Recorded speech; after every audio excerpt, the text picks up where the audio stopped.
Today is day one of mandatory minicamp right here at the Colts complex, and all eyes are on number 17, Daniel Jones. After tearing his Achilles last year, he's gearing up for a big 2026. I feel good about where I am and kind of where the rehab's taken me to this point. So, like I said, still work to do and still gotta make some progress, but I feel like I'm in a good spot.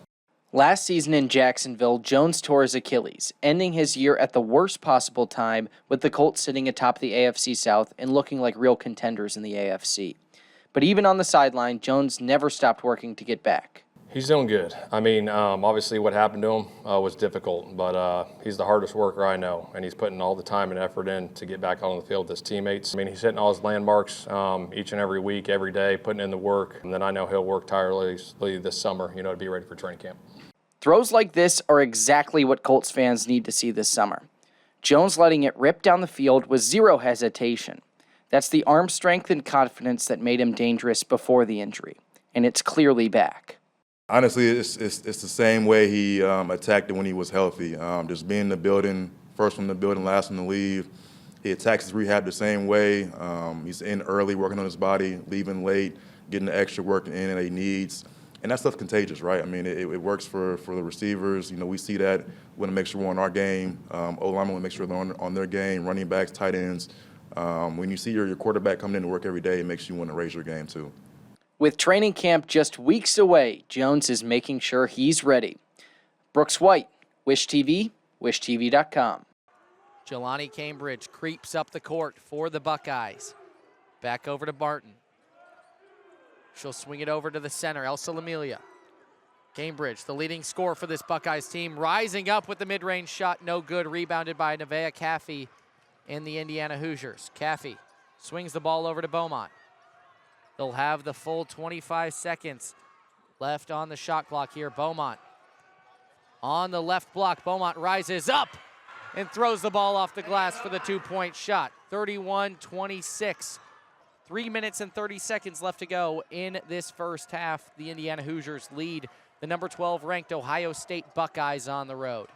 Beaumont up to 11 points on the night, already into double figures, having herself a night on the road. Nevaeh Caffey called for the foul. She has a tough assignment going up against Jelani Cambridge. 3 minutes and 15 seconds left to go in this first half. Watson and Cambridge will head to the bench. For the Ohio State Buckeyes, into the game goes Todd and Martin. Jelani Cambridge swings it over to Martin. Martin back to Lamiglia, who will hoist up a deep shot. No good, rebounded by Nevaeh Caffey. The Hoosiers push the ball up in tempo. On the left wing, it's Beaumont. Beaumont, who looks to feed the ball on to the left block. Now it's back out to the top of the key. Shea Chesky, a great crossover to the three-point shot, and Shea Chesky gets it to go. 34-26, 2:48 left to go in the first half. The Indiana Hoosiers lead the Ohio State Buckeyes on the road. Lamiglia over to Jelani Cambridge now on the right wing. Cambridge over to Gray. Gray dribbling with the left. She'll reset it back out to Martin. Martin picks up her dribble at the free throw line. Back over to Jelani Cambridge. 5 seconds left to go on the shot clock. Cambridge will hoist up a deep three. No good, off the front rim, rebounded by the Indiana Hoosiers. Lene Beaumont looking to push the tempo. She drives, stops at the free throw line, now drives to the left block, gets the layup to go. The Indiana Hoosiers lead by 10. Lene Beaumont gets it to go. Back the other way goes Jelani Cambridge. Cambridge will reset. Back to Lamiglia. Lamiglia hoists the ball up. She gets her own rebound and one. She'll go to the line for one shot. Score now 36-28, 1:49 left to go in the first half. And I'll tell you what, Brooks, that time Nguyen didn't even realize she had the ball in her hand. She was still boxing out, and that's why the foul was called. She was looking for the rebound. The free throw no good, rebounded by Beaumont for the Indiana Hoosiers. Still an 8-point Indiana Hoosier lead in Columbus, Ohio. Makaluski finds Chesky on the left wing. Chesky, her pass is tipped. Possession will stay with the Hoosiers. The story just writes itself. 1 versus 2, undefeated, meeting up in the Big Ten championship game. Number 1 Ohio State hasn't won a Big Ten championship since 2020, where the Indiana Hoosiers have not won a Big Ten championship since 1967, all setting up for a showdown in Indianapolis at Lucas Oil Stadium. Let's roll the highlights. Starting off in the first quarter, it's Julian Sayin who drops back, and his pass is intercepted by Lewis Moore, who returns it to the 23-yard line, setting up for the Hoosiers in the first quarter. That'll set up for a Nico Radicic 29-yard field goal, which he slots through the uprights, 3-0 Indiana in the first. Mendoza will start at the end of the first quarter, and his pass is tipped and intercepted by Davison Igbinosun, putting the Buckeyes in the red zone at the end of the first quarter. Setting up here on the 9-yard line, it's Julian Sayin, 2nd and goal. Sayin jumps out in the pocket, rolls to his right, and he finds Carnell Tate in the end zone. Future first-round pick, putting the Buckeyes up early.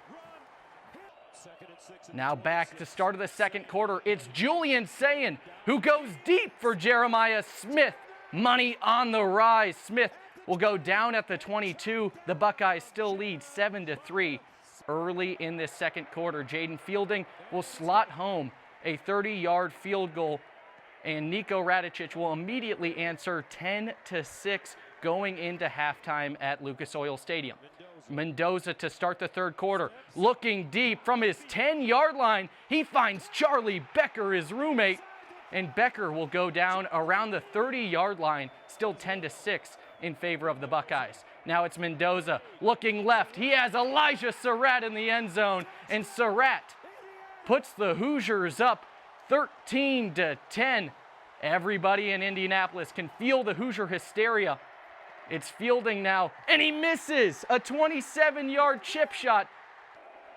Fielding continuing the horrible kicking from Ohio State. Now Julian Sayin, no time left, will throw from his own 10. It's tipped up and it's caught by Jeremiah Smith, but nothing doing. The Indiana Hoosiers win the Big Ten championship in Lucas Oil Stadium. And that man right there, Curt Cignetti, in just his second year, has championed a 13-0 Indiana football team. The Hoosiers will head out west to Pasadena, the Tournament of the Roses, to face either Alabama or Oklahoma in what will start their quest for the first ever national championship in program history. The Indiana Hoosiers are Peach Bowl champs, and that means they're going to play for a national championship in just a little bit over a week in Miami against Miami. The Hoosiers put up 56 points to Oregon's 22, and really it was a dominant showing from start to finish. Fernando Mendoza, offensive MVP of the Peach Bowl, had 5 total touchdowns to 4 different wide receivers. The defense was ferocious, forcing 3 turnovers, 2 turnovers on downs. And the special teams, they dominated the blocked punt at the end of the game. Really, the Hoosiers dominated in all 3 phases of the game. The Hoosiers will now rest up for a little bit over a week before they head to Miami for the national championship game. But Curt Cignetti has now engineered one of the greatest stories in all of sports history, not just college football. The Indiana Hoosiers are playing for a national championship game against Miami. Back to town with a college football playoff national championship trophy. The turnaround that we've seen from this program in Bloomington in just 24 months is one of the greatest, if not the greatest, stories in all of sports, not just college football, all engineered by one man and one team with one common goal: to play fast, physical, and relentless every single down. The Indiana Hoosiers win in Miami and become national champions for the first time in program history.